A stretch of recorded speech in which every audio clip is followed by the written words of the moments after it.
Hello, everyone.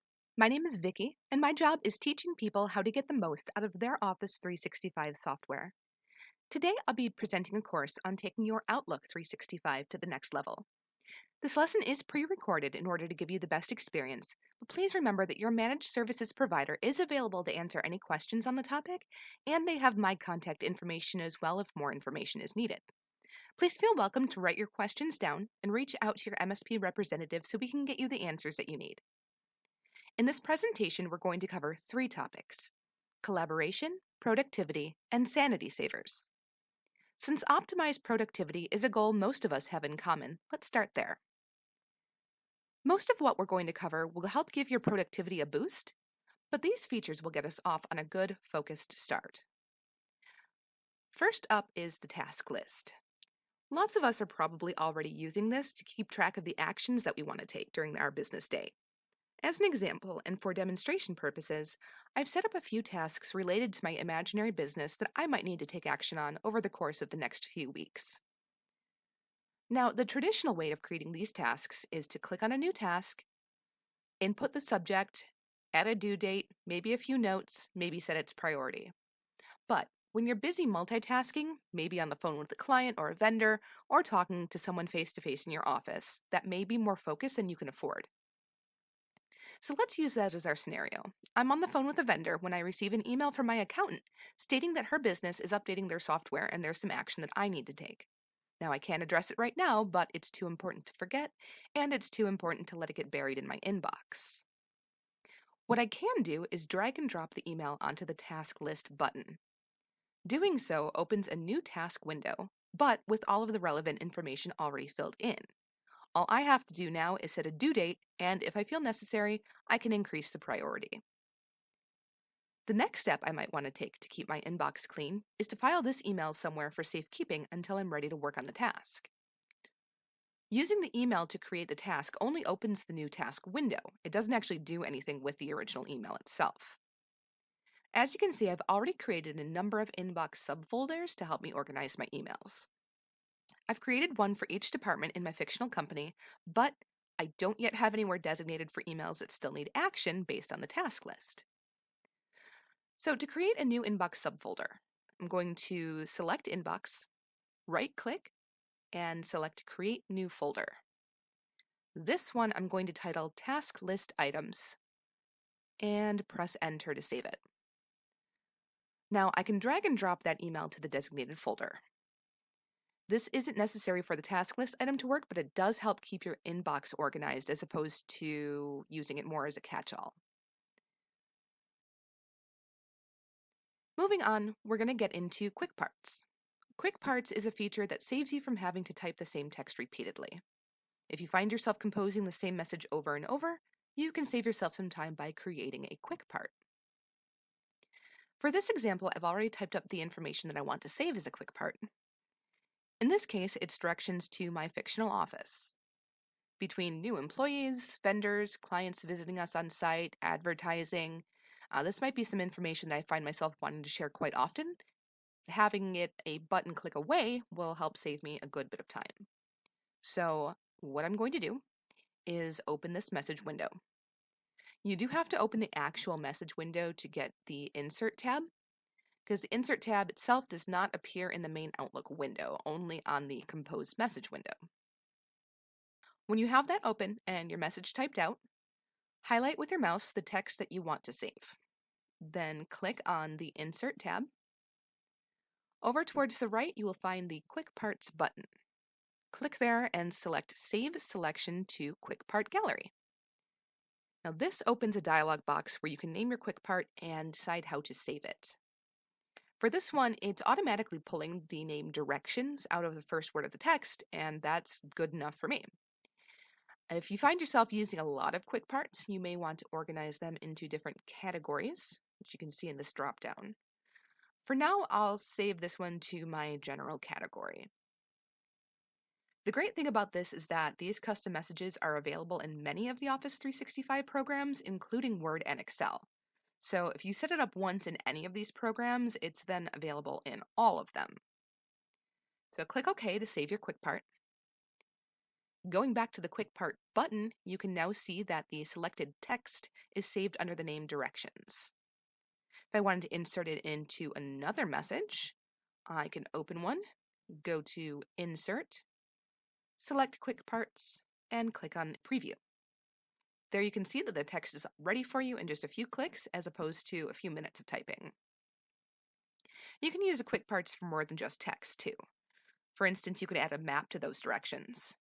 You could also include additional logos or signatures or other graphics that you wouldn't include in a standard email signature, maybe if you're working on a special project or sending something personal.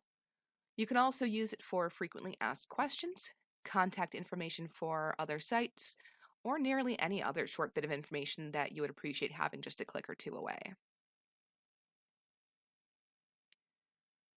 Next, we're going to take a look at categories. Categories are one of the most powerful tools in the entire Outlook arsenal, and setting these up opens the door for several other features. Setting them up is quite easy. On the Home tab in the ribbon, you'll find a button called Categorize. This is where you both assign and manage your categories. Now, Outlook comes with a few categories preloaded for you, and you can use or edit the defaults or delete them all and start fresh. For this demo, I renamed the default categories for my own use as opposed to starting over. I've chosen a color for each of the departments in my imaginary company and added one more for miscellaneous messages that I might want categorized. You can manage these by selecting all categories at the bottom of the drop-down menu. If the default colors aren't enough, there is a menu of additional colors off to the side. Once you have your categories set up, they're pretty easy to use. Here I have a message from a client that I have cleverly named Robert Client. To assign him to the client category, click on that color in the Categorize dropdown. You can see that the message itself is now flagged with a yellow bar across the top, and the message in the list now has a yellow icon as well. And categories are going to continue to come into play in a couple of different ways. The first is going to be with quick steps. Quick steps are for actions that you perform frequently but don't necessarily want to happen automatically. For example, considering this client email, you wouldn't want to automatically route it to a specific folder or forward it on to another department without knowing what it is that the client needs. Quick steps will help you speed that process along once you've identified what action is needed. You can find quick steps front and center in your Home tab ribbon.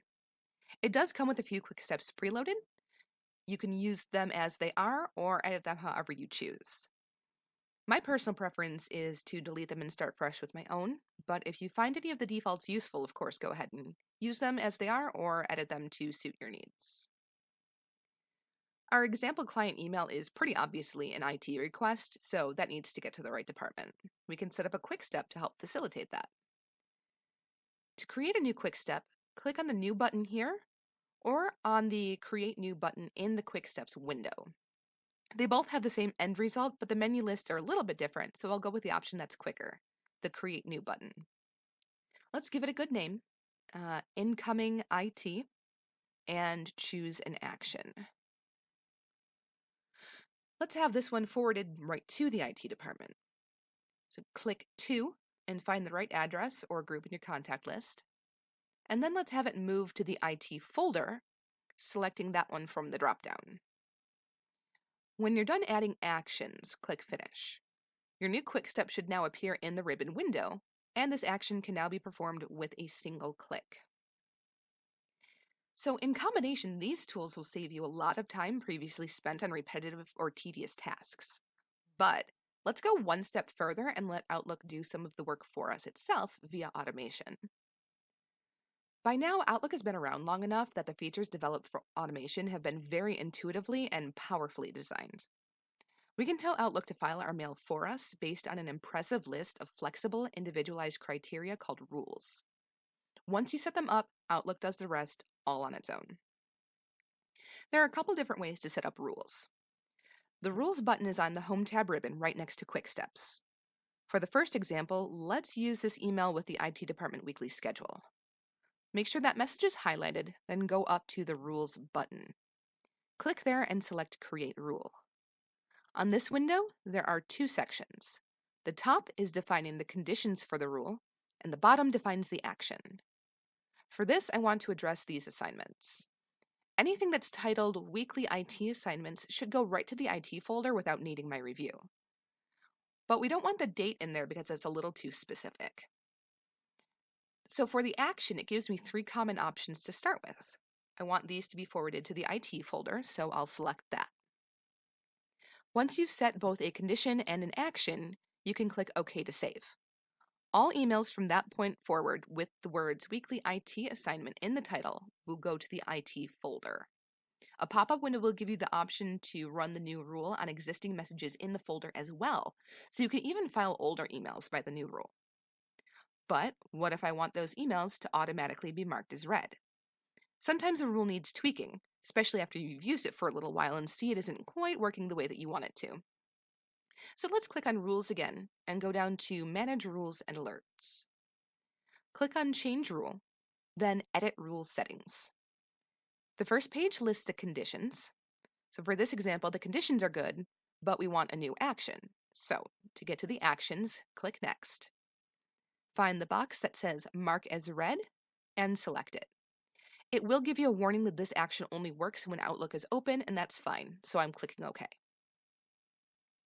To show another angle of attack for creating rules, you can click the New Rule button on the Manage Rules window. From there, they give you a couple of shortcut options, or you can start from a blank rule. Let's choose that option for received messages. Again, the first page is the conditions. So let's use a scenario this time where I want messages with invoices attached to route to a folder called Invoices.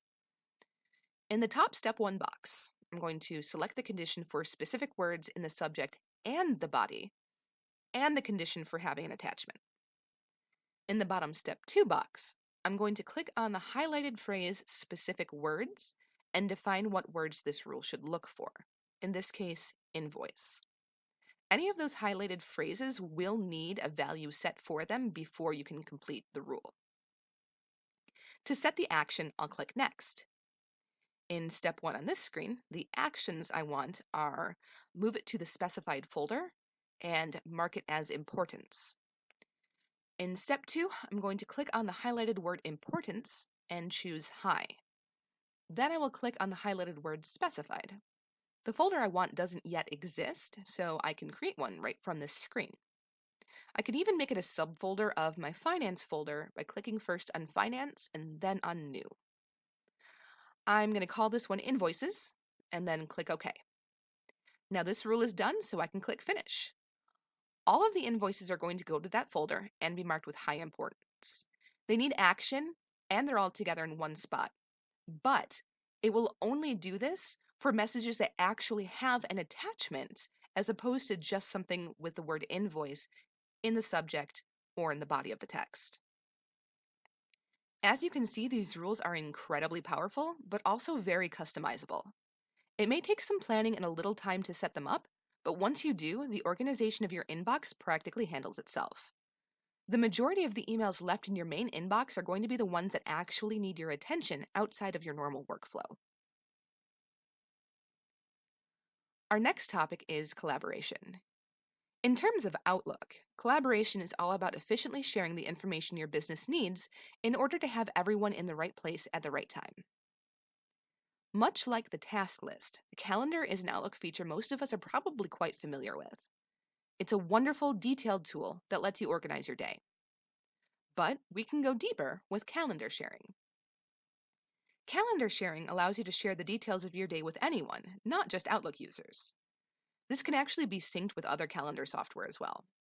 For today's demo, we're going to stay within the Outlook suite, but it is a nice feature to have if, say, you or a family member relies on an Apple or Google product for their scheduling on a personal mobile device. On the calendar screen, on the Home tab ribbon, you'll find a button marked Share Calendar. Click there and select your calendar. This takes you to the Permissions tab of your calendar properties. Here, you can grant permissions for your calendar. Click on Add and then enter an email address or select one from your contacts.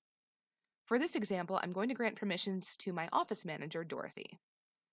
I'll double-click her name to add her, or click the Add button, then click OK. I now have the choice to give her the ability to view my calendar or the ability to edit it.